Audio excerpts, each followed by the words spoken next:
since I was a little kid, nobody liked the dentist. I didn't like the dentist. I'd sneak out of the dental office as soon as they dropped me off. I kind of looked at the shades, see if they drove away, and I'm like, I'm out of here. Took my snack money, went to Foster Freeze behind the dentist's office, played video games, and then went home. So anyhow, it caught up with me down the road.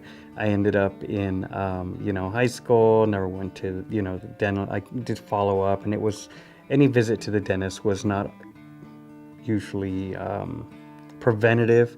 It was emergent intervention because something was going on, and it became more of an it went from an obligation to eventually recognizing the importance and how not being satisfied with my smile, or my smile even came into play. There's a number of reasons why people will drag their feet, but that's one group of people. They have 6 to 12 upper teeth and they know they're bad. They know they need to come out, but they've just been dragging their feet. That's the first group. They're scared of dentures. They're scared of pain. They just kind of put their head in the sand and act like it's not there. The second group of people are denture wearers, people who have dentures, either partials or full dentures, who are miserable with them already. And they are seeking a solution.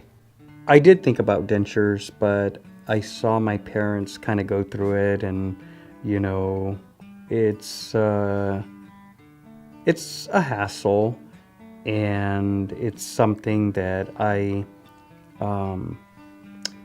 put it this way. My smile before was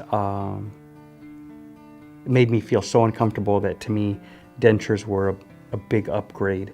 But when I saw the difference between lifestyles of having dentures and the obligation and taking them off and on, and as opposed to having a different product, having the option of implants and sedation and the opportunity to have something a little better, I was really in favor of trying out the implants. In between the implant procedure, I did go through having the dentures, and it's something that I'm so glad that I don't have to live with, because it's really helped me understand and be more empathetic to, of course, my patients who have them, my parents who have them. I have other cases where we just take the teeth out, we put the implants in, and we let them sit for 6 months. It's just not a good case for immediate load. It's not a good case for that immediate care. But the way I tell patients is, if you can't go home with immediate bridge, you're gonna be wearing a denture for 3 or 4 months. You give me a denture for 3 months, and then I'll give you permanent teeth for the rest of your life. It wasn't so much a smile thing, it was a conversation. And even me, myself, anytime I talk to somebody, the first thing I look at are, of course, eyes and teeth. I don't know. Many people swear they don't. A lot of people do, but I just do. Anyhow, so I started realizing that people probably do the same thing. And when you talk, people look. And so I started to feel self-conscious about the grinding, and then now there's little spaces between the teeth. So I thought, well, I had seen all these implants, and I must have picked up the Fresno Bee for, 2-3 years, picking up the implant ads and calling and checking them out. And I found a local office in Fresno and called them, and then I ended up calling another office where I met Dr. Dunlop, and it's already awkward talking about your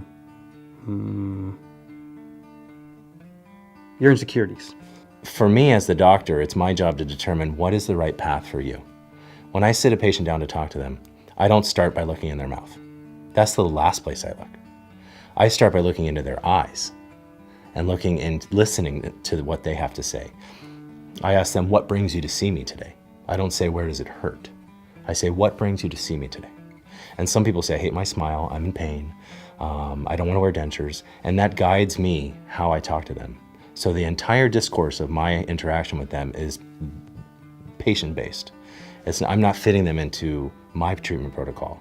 I'm listening to what their goals are. I'm a pretty social person, so I talk well, not only out of obligation or routine, but conversation-wise, I enjoy talking to people. My job requires, me to, of course, interact and talk with a lot of people, but it's really helped me feel better about what I look like when I speak to people. A lot of people sometimes judge a book by its cover, its human nature, from credibility to whatever else someone considers. But big thing for me is I just feel better when I talk. I feel great knowing that I have a smile that I can use if I feel like smiling. If I want to smile, I have a bigger reason to smile. And I just feel a lot better about myself.